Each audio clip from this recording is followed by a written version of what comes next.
Cherry గగన్‌తో మాట్లాడిన తర్వాత ఇంటికి వస్తాడు. అప్పుడే ఇంటికి వచ్చిన చెర్రీ దగ్గరికి భూమి వచ్చి, "చెర్రీ ఎక్కడి నుండి వస్తున్నావు? అందరి భోజనాలు అయిపోయాయి.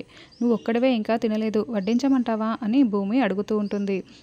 చెర్రీ చాలా బాధగా, "పెద్దమ్మ వాళ్ళ ఇంట్లో తినేసాను మువ్వా" అని చెప్తాగానే, "ఏంటి మీ అన్నయ్య ఇంటికి వెళ్ళావా?" అని భూమి చాలా సంతోషంగా చెర్రీని అడుగుతూ ఉంటుంది.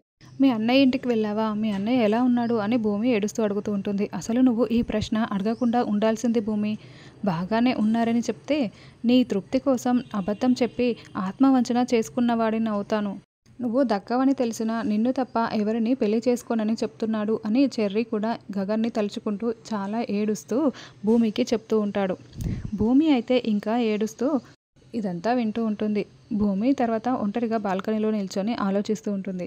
అర్ధరాత్రి అయినా కూడా ఇంకా నిద్రపోకుండా ఆలోచిస్తూ ఉంటుంది. ఆయన్ని రాయిగా మార్చింది నేనే.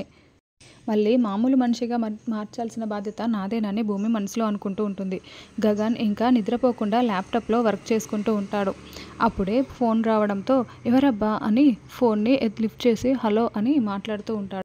శరశ్చంద్ర ఇచ్చిన ఫోన్తో భూమి తన కొంగుని అడ్డుగా పెట్టుకొని భూమి మాట్లాడుతుందని గగన్కి అర్థం కాకుండా ఫోన్లో "ఐ లవ్ యూ" అని చెప్తూ ఉంటుంది.